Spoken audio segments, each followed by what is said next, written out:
Oke guys, welcome back to Daily Charting with Toshi, di mana kita akan daily chart your favorite cryptocurrencies. Oke, dan sekarang kita masuk ke DJWT sesi pertama. Di mana di sesi pertama ini fokus kita akan lebih ke Bitcoin, Ethereum, dan macroeconomics.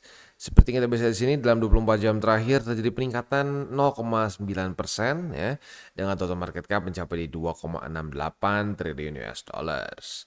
Dan untuk hari ini Bitcoin dominance terjadi peningkatan lagi sebesar 0,23% ya.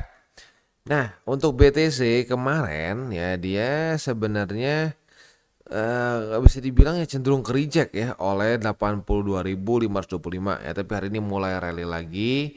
Nah kalau rejection seperti ini berarti ya kita harus siap ada possibility bisa terbentuk suatu lower high begitu ya. Nah, jadi kan kita bisa di sini dia membuat lower low ya. Nah ini ada possibility dia bisa lanjut membuat lower high.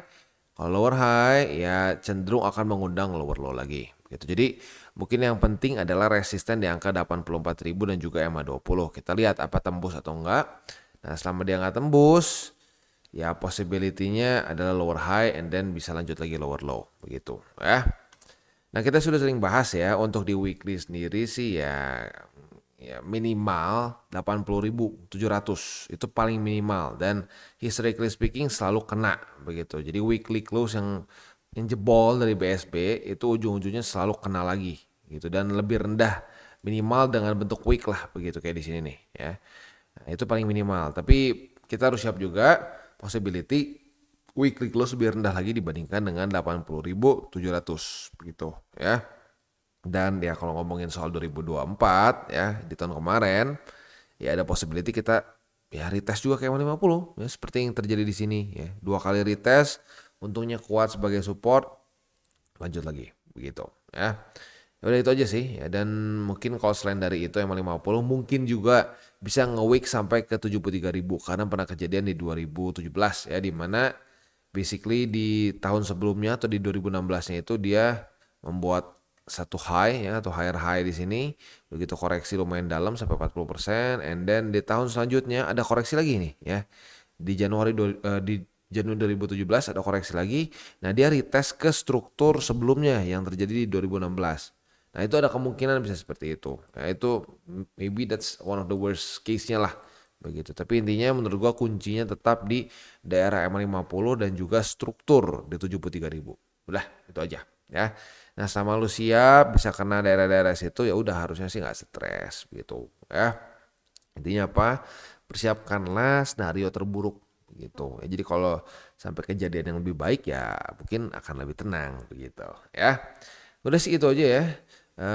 Reminder untuk Bitcoin sih ya. Mungkin ya selain dari itu ya terus DCA aja gitu, terus DCA, terus akumulasi.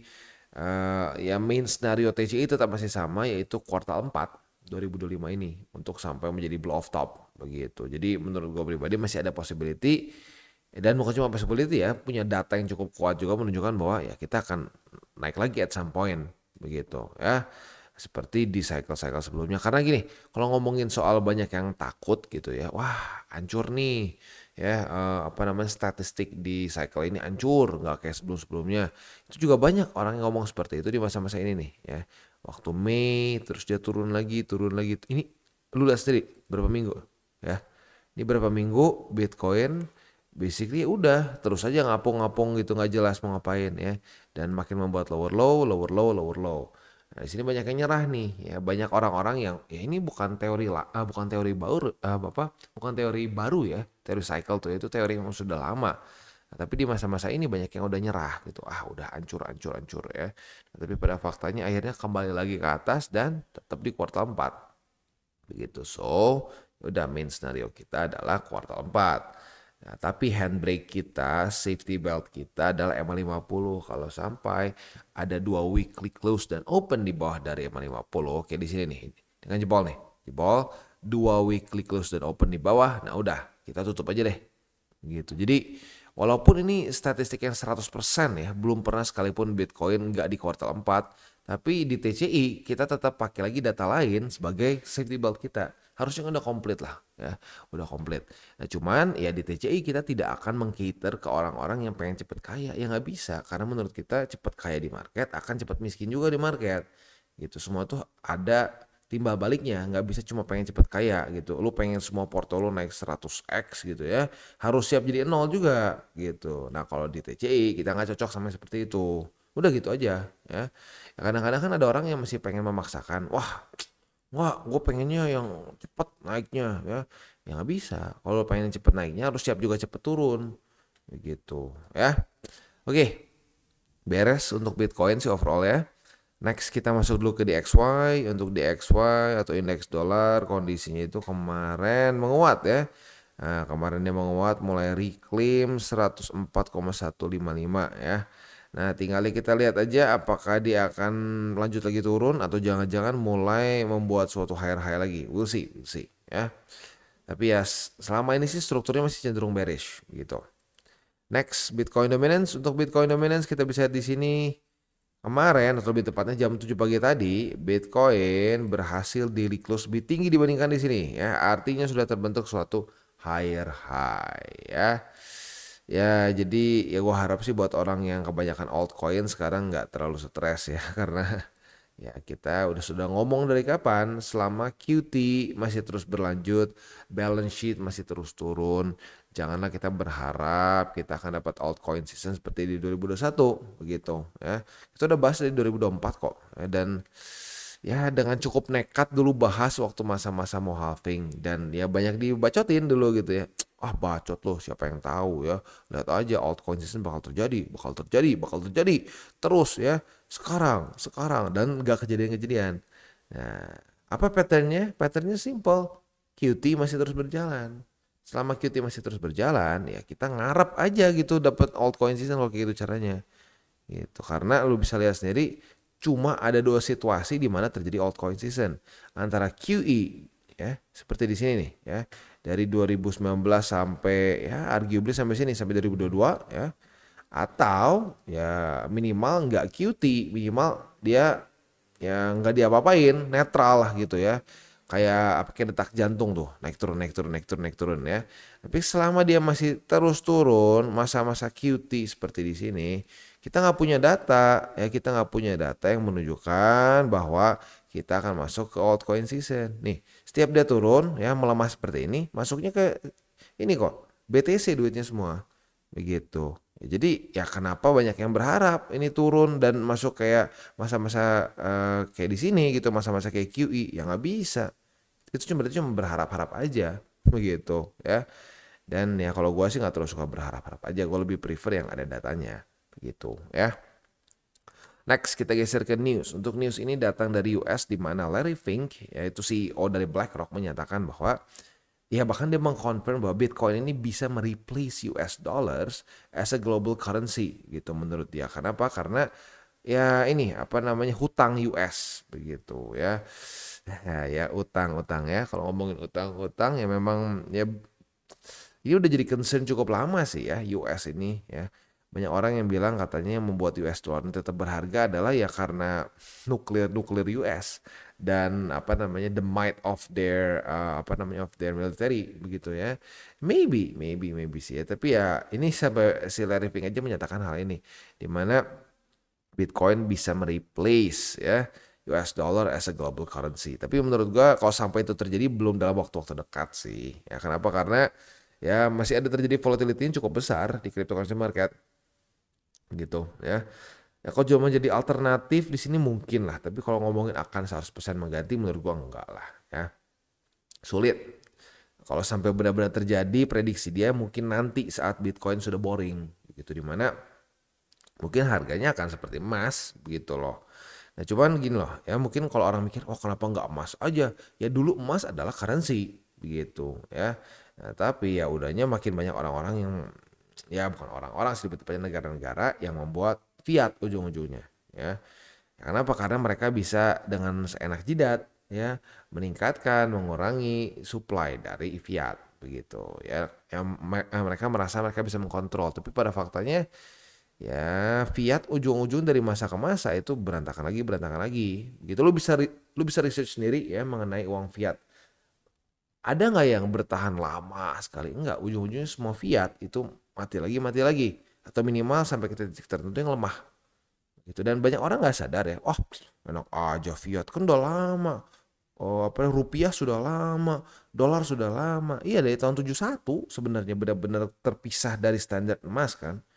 Ya udah, ini sekarang kita bereksperimen aja dari sejak tahun 1971 begitu. Nggak ada apa namanya, nggak dikaitkan ke aset tertentu dan supply-nya elastis. Begitu duit fiat itu semua bisa benar-benar, ya udah tergantung saja sama bank sentral begitu. Dan ya sekarang gua tanya ke lu, dari 1971 daya beli berkurangnya ekstrim nggak? Ya menurut gua lebih ekstrim dibandingkan sebelum-sebelumnya, karena dulu orang masih harus, ya the Fed masih harus mempertimbangkan ya apa namanya, peg dia ke gold. Sekarang enggak kan, ya hasilnya gimana ya, menurut gua inflasi, lu kerasa sendiri kan begitu. Jadi ya ini cukup menarik ya statement dari si Larry Fink, tapi menurut gua masih belum sekarang lah. Kenapa? Karena Bitcoin masih terlalu volatile gitu untuk bisa dijadikan suatu global currency begitu. Maybe at some point kalau dia udah cukup apa ya, udah cukup santai, udah cukup besar market capnya, jadi nggak susah gerak gitu ya. Nah itu mungkin bisa gitu. Apalagi ya nanti ya lihat sendiri deh ya, berapa puluh tahun ke depan fiat bahkan sampai kayak the mighty US dollars dan lain-lain pun akan terus melemah begitu. Ya karena kenapa? Ya, karena pada dasarnya the Feds atau apa bank sentral atau apapun juga itu mereka akan ya, they will ruin it gitu at some point begitu. Lo coba research deh ya mengenai berbagai macam duit fiat yang udah ada, karena duit fiat itu bukan suatu hal modern ya. Lo bisa cek dulu, bangsa Roma tuh punya uang fiat. Guess what? Well, akhirnya mati, nggak ada yang pakai lagi. Mereka balik lagi ke gold. Dan ada berbagai macam juga negara-negara yang zaman dulu begitu ya, yang jadul sekali, mereka pakai fiat. Dan semuanya ke konklusi yang sama. At some point jadi tidak berharga gitu ya. Well, ya udah tinggal kita lihat aja. Kita sekarang lagi in the big experiment sejak 1971 gitu ya. Next economic calendar. Untuk hari ini dari US kita akan keluar ISM Manufacturing PMI, prices dan juga JOLTS job openings. Ini semuanya akan keluar bersama di jam 9 malam. Nah, buat lo yang punya posisi futures dekat-dekat jam segini, pertimbangkan untuk tutup posisi just in case volatility-nya tidak sesuai dengan harapan kita ya. Oke. Beres untuk makronya, selanjutnya mungkin kita langsung aja masuk ke buy limit. Tetapi sebelum kita masuk ke buy limit, seperti biasa gua akan disclaimer dulu bahwa semua konten dari TCI bukanlah financial advice. Ini semua bentuknya adalah edukasi ya. Lalu bagaimana cara untuk mendukung TCI? Ada banyak caranya. Lu bisa like our video, bisa share our video, atau juga bisa menggunakan link referral kita di bawah. Dan sekarang kita akan dengar lu pesan-pesan dari sponsor kita pada hari ini. Oke, today's video is brought to you by Bybit. Di mana di Bybit ini kita bisa melakukan berbagai macam hal ya, mulai dari yang newbie sampai yang sudah advance. Buat mungkin lo merasa bahwa aduh bang, gue masih nggak ngerti nih TA, gue masih nggak ngerti charting dan seterusnya, tapi pengen akumulasi, pengen DCA murni, bisa lo tinggal masuk ke sini one click buy, di mana lo bisa pilih lo mau pakai apa ya fiatnya, lo tinggal pilih juga asetnya apa ya. Misalkan lo pengen akumulasi BTC, misalkan setiap hari Senin jam 7 pagi, misalkan gue pengen akumulasi BTC sebesar 100.000 rupiah misalkan ya, lu bisa langsung lakukan di sini. Bisa peer to peer, bisa Dana, Bank BRI dan lain-lain. Ini gila ya, bisa pakai BCA Mobile dan seterusnya. Jadi Bybit ini memang cocok banget buat orang-orang yang tinggal di Indo ya, bisa langsung pakai bank-bank yang memang sudah biasa kita pakai di Indo ya. Nah, buat yang intermediate sampai advance juga di sini ada spot, nah, dan juga ada leverage tokens, dan tentu juga ada derivatives trading, di mana kita bisa menggunakan kontrak yang USDT maupun USDC. Jadi di sini lo bisa pakai USDC ya, karena nggak semua exchanger bisa menerima untuk futuresnya pakai USDC ya. Dan tentu juga lo bisa earning bunga juga dari kripto lo dan lain-lain. Dan tentu juga di sini kita bisa melakukan copy trade ya, di mana copy trade dari Bybit ini sudah cukup terkenal ya, dan kita bisa mendapatkan keuntungan juga. First copy trade kita bisa ada protection 100 USDT loss coverage ya, dan seterusnya ya. Jadi buat lo yang tertarik bisa silakan pakai, klik di link referral kita di bawah. Oke, kita masuk ke Bitcoin. Untuk Bitcoin, nih kita lihat di sini week-nya kemarin gila juga sih ya. Week terdalamnya sampai ke 81.000, week tertingginya 83.900. Wah, volatility-nya lumayan ya. Apalagi kalau kita ngomong kemarin cuma ada satu data penting aja. Tapi ya lu bisa lihat sendiri lumayan ada impactnya ya. So jangan lupa nanti jam 9 malam juga ada possibility bisa terjadi volatility lagi ya. We'll never know apakah akan sama seperti kemarin, tapi ya ada kemungkinan seperti itu ya. Nah, untuk posisi futuresnya kita tuh sudah dapat, ini ternyata kalau gue lihat lagi dia close-nya tuh ultra tipis di atas dari struktur ya. Nah, jadi ya kayak sama kayak kemarin ya waktu di sini nih. Ya gue udah bilang ya kalau lu mau buka posisi short berarti ini adalah posisi yang lebih agresif. Nah, jadi buat lu yang pengen buka posisi short sekali lagi sama nih kayak di sini kondisinya karena technically speaking sedikit di atas dari struktur begitu ya. So, ya kalau di atas dari struktur gini sedikit gimana bang? Ya sering kalinya fake out sih ya. Kita udah sering bahas kalau reclaimnya nanggung, nembusnya nanggung itu sering kali fake out begitu dan ini ya lumayan ya, udahnya minus 3%-an. So ya sekali lagi buat lo yang pengen buka posisi short di sini boleh-boleh aja, tapi itu adalah posisi short yang lebih agresif begitu karena ada possibility ya ada juga possibility dia lanjut ke atas begitu, tapi ya boleh dipertimbangkan buat yang agresif ya. Jadi buat yang agresif target TP-nya si posisi shortnya ini dia ada di angka 81.000 lebih 65 USD gitu ya. Posisi spot di angka 82.000 ini udah jebol ya sedikit. Lalu jadi selanjutnya di 81.000 lebih 65 dan di 78.000 lebih 547 gitu ya. Itu sih kurang lebih untuk setup di Bitcoin. Nah ini sekali lagi ya buat ini waktu gua ngomong secara spot itu artinya kita untuk DCA gitu, DCA kita akumulasi di sini, akumulasi di sini, akumulasi di sini gitu ya. Nah untuk di Ethereum kita bisa di sini kemarin kita dapat posisi short ya. Nah kita dapat posisi short tetapi nggak kena target TP sayangnya. Nah buat lo yang kemarin tutup di jam penting kemarin jam berapa sih? Coba kita lihat ya. Kemarin itu di jam 9 kurang 15 ya. Nah buat lo yang tutup di jam 9 kurang, aduh ini harus pakai ini berarti ya. Sebentar. Si TF-nya 15 menit. Oke ya. Buat lo yang kemarin tutup di jam, mana ya. Nah sini ya. Nah lu berarti profitnya kurang lebih sebesar, oh masih not bad sih. Ya masih not bad at all. Berarti ya about tuh ya 2,5 lah kurang lebih ya. Nah buat lu yang agresif bang masih boleh dipertahankan nggak posisi short gua? Boleh. Kenapa? Karena ya emang tidak jebol jadi boleh dipertahankan. Target TP jangan lupa di angka 1773,7. Dah itu aja sih ya, itu reminder dari gua ya. Sayang ya, aduh coba ya kalau kayak gini ya, asik banget nih. Dites kena target TP ya udah gitu kebuka lagi posisi long, cuman ya udah ternyata nggak kejadian ya sudah berarti ya artinya belum rezeki ya. Nah posisi spotnya tinggal di angka 1773,7, udah simple itu aja ya untuk Ethereum.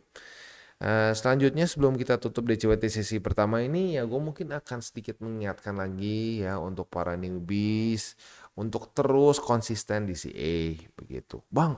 Kalau sampai ternyata kita masuk ke bear market kayak ini gimana?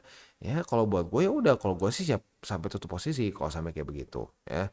Karena ya sebenarnya masih ada chance yang cukup besar ya, cukup besar.